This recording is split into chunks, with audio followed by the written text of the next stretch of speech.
हरिराम जी चुपचाप बैठे हुए बड़ी बहू स्नेहा की बातों को सुनते जा रहे थे। लग रहा था कि किसी भी समय वो अपना धीरज खो बैठेंगे, पर किसी तरह उन्होंने अपने आप को काबू में रखा हुआ था। पर स्नेहा थी कि अनवरत बोले ही जा रही थी। बात बस इतनी सी थी कि पिछले 3-4 दिन से हरिराम जी के दांतों में कष्ट हो रहा था। वो दर्द से बेहाल थे। डॉक्टर को दिखाया तो उसने दांत को निकलवाने की सलाह दी, पर दर्द के कारण यह संभव ना था। अतः डॉक्टर ने दर्द कम करने की दवाई दी थी और कहा था कि दर्द कम हो जाए तभी दांत निकाला जाएगा। दांत दर्द की वजह से वो कुछ खा पी भी नहीं रहे थे, इसीलिए बहू को खिचड़ी बनाने के लिए कहा था, पर उसने 2 सूखी चपाती और सूखी सब्जी बेटे के हाथ भिजवा दी। पर हरिराम जी ने थाली को हाथ भी नहीं लगाया और अब बहू स्नेहा जोर जोर से चिल्लाकर बोल रही थी कि जब खाना खाना ही नहीं होता तो पहले ही बता दिया करो। कितना भी करो, इनके नखरे खत्म ही नहीं होते। वो ये बात समझने के लिए तैयार ही नहीं थी कि दांत दर्द की वजह से ससुर जी चपाती चबाने में असमर्थ है, और गुस्से से थाली उठाकर बाहर चली गई। हरिराम जी ने एक गहरी सांस ली और अपनी छड़ी उठाकर अपने लंगोटिया दोस्त हरि किशन जी के घर की ओर चल दिए। आज उनका दिल बहुत उदास था। उन्हें अपनी दिवंगत पत्नी की याद आने लगी और वो सड़क किनारे बने एक बेंच पर बैठ गए। अतीत ने तीव्रता के साथ उनकी यादों में प्रवेश किया। हरिराम जी सरकारी कार्यालय में सेवारत थे। उनके 3 बेटे थे, विक्रम, महेश और राजेश। तीनों ही पढ़ने में अच्छे थे। उनकी पत्नी विद्या एक कम पढ़ी लिखी लेकिन मेहनती और स्वाभिमानी स्त्री थी, जो कुशलता के साथ उनके घर का संचालन करती थी। मितव्ययिता क्या होती है, यह हरिराम जी ने पत्नी से ही सीखा था। इसीलिए महीने की शुरुआत में अपनी पूरी पगार वो पत्नी के हाथ में सौंप देते और खुद निश्चिंत हो जाते थे। घर के मामलों में वे कभी भी नहीं बोलते थे, पर पत्नी को जब भी उनकी सलाह की जरूरत होती तो वे हरदम उनके साथ होते थे। समय के साथ उनकी तरक्की होती गई और बच्चे भी अच्छी शिक्षा प्राप्त कर चुके थे। अपने जीवन काल में उनकी पत्नी ने एक जो सबसे अच्छा काम किया था वो था मकान बनवाना। शहर की एक अच्छी सी कॉलोनी में उन्होंने अपने सपनों का घर बसाया था। हरिराम जी ने ऑफिस से लोन लेकर, कुछ दोस्तों से मदद लेकर पत्नी के इस सपने को पूरा किया। पहले मकान 1 मंजिला था, पर जब बच्चे बड़े हो गए तो हरिराम जी ने हिम्मत करके 2 मंजिलें और भी बनवा दी। उनके तीनों बेटों की शादी हो गई थी और तीनों बेटों के 2-2 बच्चे भी हो गए थे। और अब हरिराम जी अपने छोटे बेटे के साथ निचली मंजिल पर रहते थे। विक्रम व महेश दूसरी और तीसरी मंजिल पर रहते थे। रसोइयां सबकी अलग अलग थी। बस त्योहार वाले दिन सब एक जगह इकट्ठे होकर त्योहार मनाते थे। मुंह से तो कोई कुछ नहीं कहता था, पर राजेश की पत्नी को बहुत तकलीफ होती थी कि सारा काम मुझे ही करना पड़ता है। दोनों भाभियां तो बस हाथ हिलाने के लिए आ जाती हैं। उधर दोनों का कहना था, भाई रसोई तुम्हारी है तो जिम्मेदारी भी तो तुम्हारी है। पर ये बातें कभी भी झगड़े का रूप धारण नहीं कर पाती थी, क्योंकि विद्या जी खुद भी एक मेहनती महिला थी, जो इस उम्र के दौर में भी चुस्त दुरुस्त थी। सारा दिन कुछ ना कुछ करते रहना उनकी आदत थी। इसी कारण काम को लेकर बहुएं ही उन पर निर्भर थीं। हरिराम जी जब भी अपनी पत्नी के साथ बैठते थे तो कहते थे, अब हमें किसी प्रकार की चिंता नहीं है। पेंशन तो आएगी ही, बस आराम से गुजारा हो जाएगा। मैं जवानी में जो तुम्हारे सपने पूरे नहीं कर पाया वो अब पूरे करूंगा। और पत्नी हल्के से मुस्कुराकर अपनी सहमति प्रकट कर देती थी।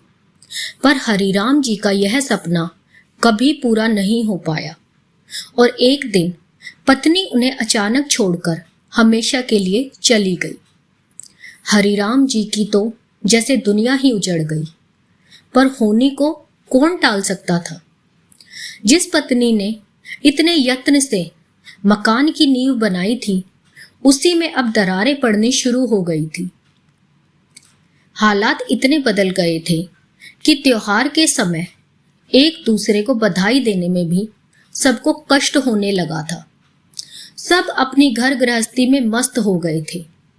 एक हरिराम जी ही थे जो अकेले रह गए थे और उम्र के इस दौर में अपने आप को असहाय सा महसूस करने लगे थे। 2 दिन पहले ही वो जब अचानक घर में घुसे तो उन्हें बेटों व बहुओं की आवाज सुनाई दी। कौतूहलवश वे चुपचाप खड़े हो गए और उनके दुख का ठिकाना ना रहा जब उन्होंने सुना कि तीनों बेटों ने उन्हें 2-2 महीनों के लिए बांट लिया है। छोटी बहू को शिकायत थी कि जब मकान में सबका बराबर का हिस्सा है तो पिताजी की सेवा में भी सबका बराबर का हिस्सा होना चाहिए। मैं भी तो थोड़ा आजाद रहना चाहती हूं, जो पिताजी के कारण संभव नहीं हो पा रहा है। तकलीफ तो सबको हो ही गई थी, पर कोई चारा ना था। और अब हरिराम जी 3 हिस्सों में बट गए थे। जिंदगी यूं ही चलती जा रही थी। 2 महीने कभी एक बेटे के पास, फिर दूसरे और फिर तीसरे के पास।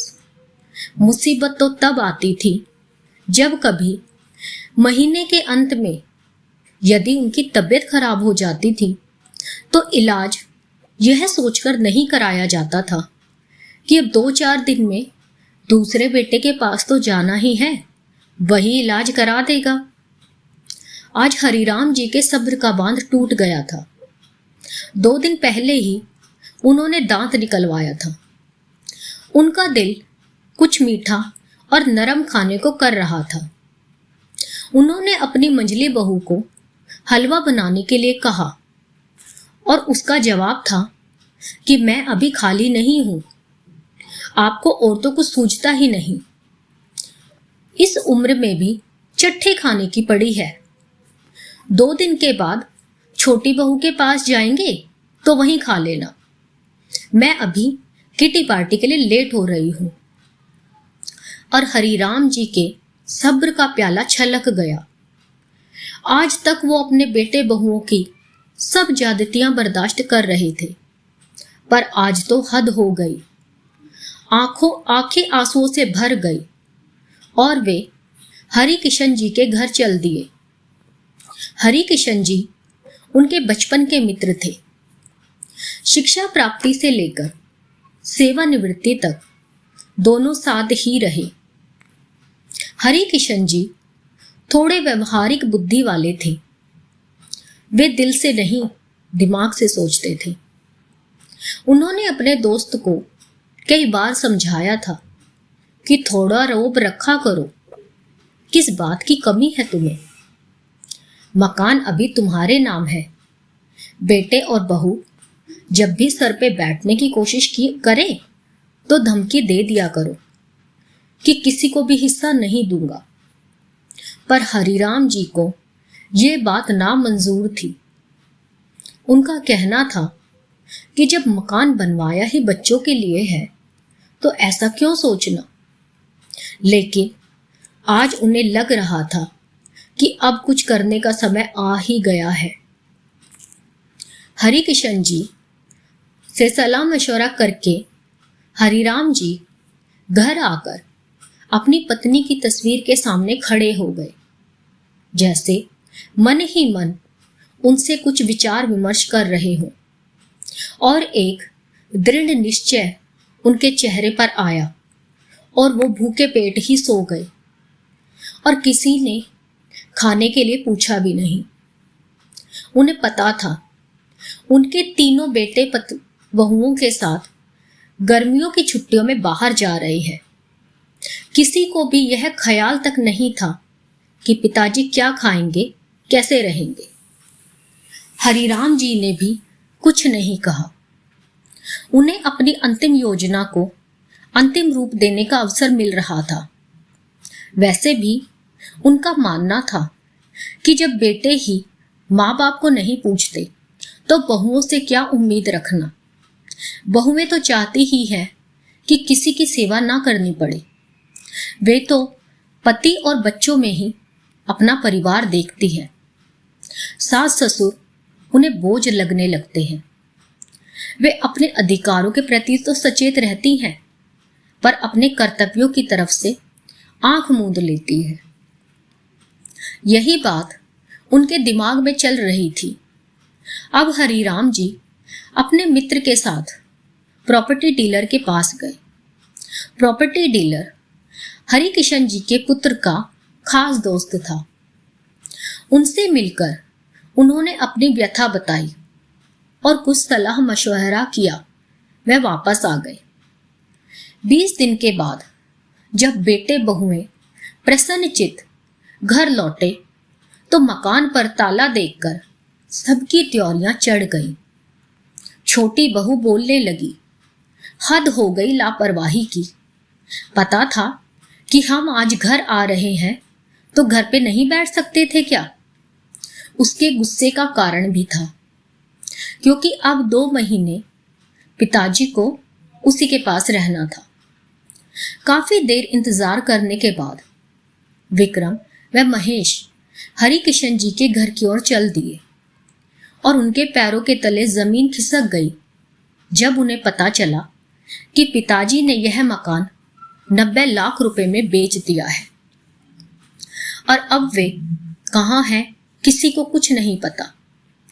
तीनों परिवारों को समझ नहीं आ रहा था कि ये सब क्या हो गया है। उन्हें लग रहा था कि यह एक भद्दा मजाक है जो पिताजी ने उनके साथ किया है। गुस्से में तीनों भाई उबल रहे थे कि पिताजी आखिर ऐसा कैसे कर सकते हैं। मकान की कीमत लगभग 1 करोड़ की थी, तो पिताजी ने इसे 10 लाख के घाटे से क्यों बेचा? यह उनकी समझ से बाहर था। कोई चारा ना देखकर सब अपने अपने ससुराल चले गए। अगले दिन बड़े बेटे के पास हरि किशन जी का फोन आया और उन्होंने तीनों पुत्रों को अपने पास आने के लिए कहा कि कुछ आवश्यक सूचना देनी है। शाम तक का इंतजार सभी को भारी पड़ रहा था।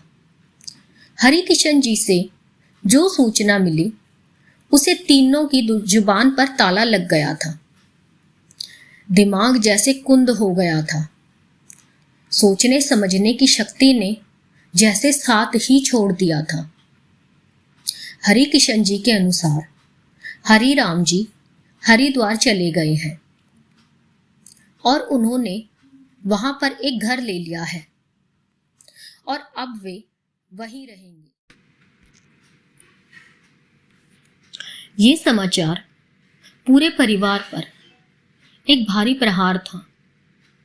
बहुत अनुनय करने पर हरि किशन जी से वे पिताजी का पता प्राप्त कर सके और हरिद्वार की तरफ उड़ चले। पिताजी का यह कदम उन सब की समझ से बाहर था। हरिद्वार पहुंचकर पिताजी को देखकर एक और झटका लगा।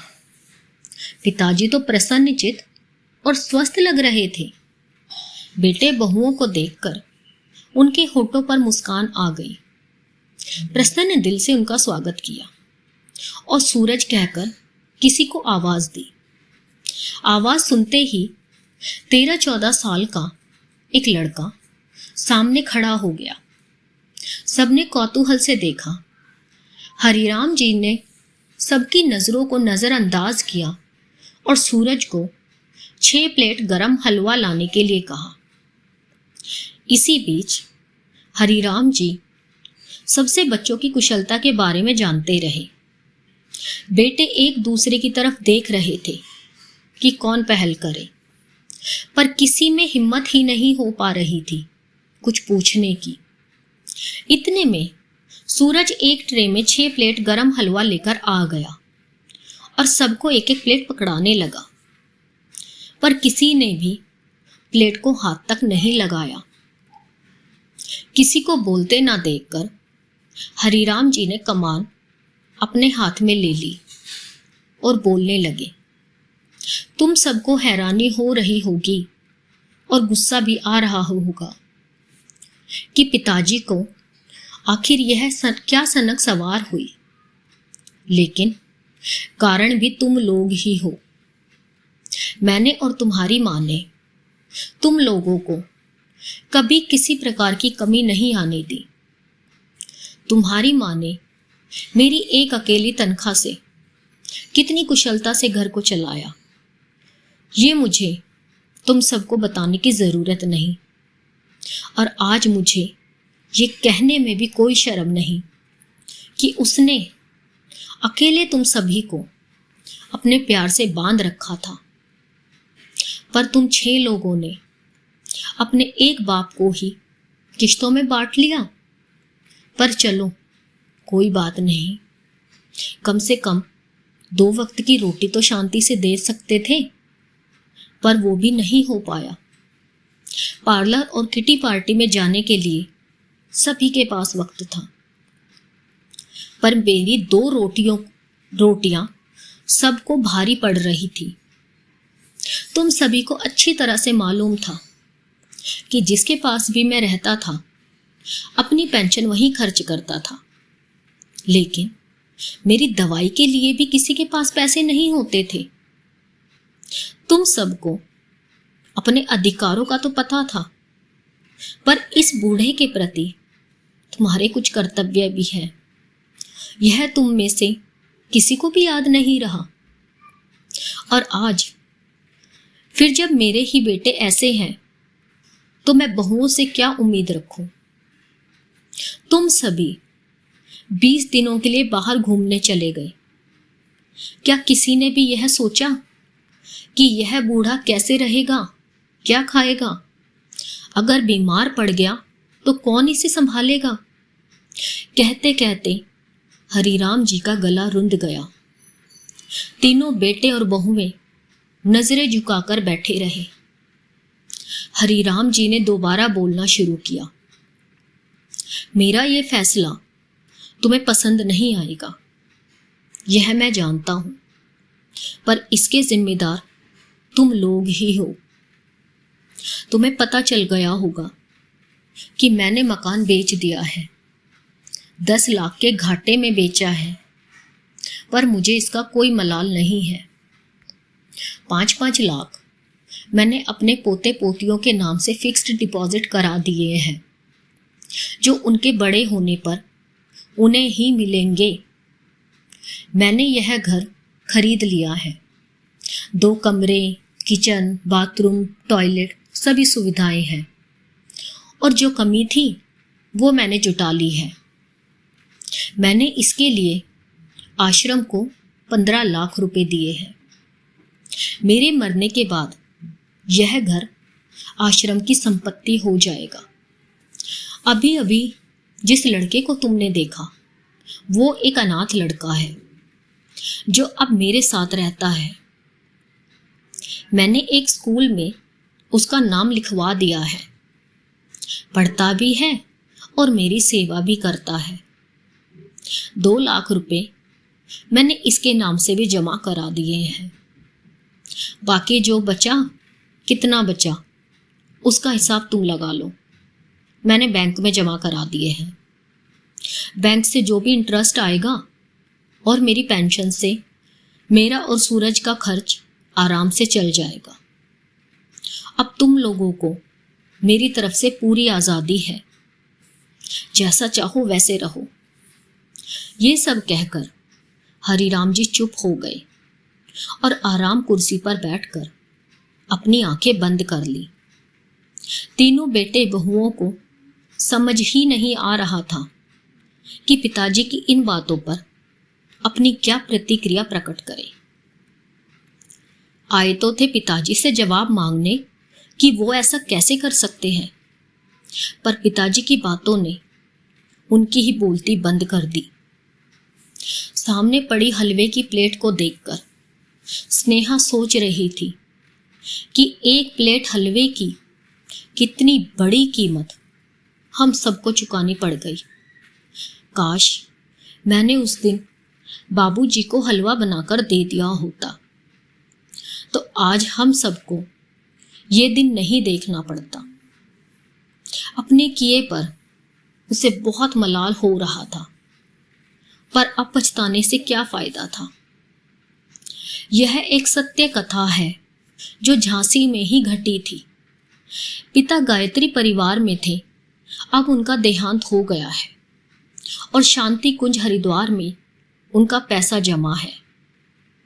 माता पिता कितनी उम्मीदों के साथ अपना पेट काटकर, अपने सपनों को मारकर बच्चों को बड़ा करते हैं, और यही बच्चे बड़े होने पर उन्हें एक बोझ समझने लगते हैं। यहाँ तक कि 2 वक्त की रोटी देना भी उन्हें दूभर हो जाता है। तो बताइए, ऐसी संतान होने का क्या फायदा। दोस्तों, उम्मीद है कि आपको मेरी यह कहानी ज़रूर पसंद आई होगी। प्लीज़ दोस्तों, मुझे आपके सपोर्ट की बहुत आवश्यकता है। प्लीज़ मेरे चैनल को लाइक एंड सब्सक्राइब करके मेरा हौसला बढ़ाएं, ताकि मैं ऐसी ही रोचक और मन को छूने वाली कहानियाँ आपके लिए लाती रहूं। धन्यवाद, सा आभार।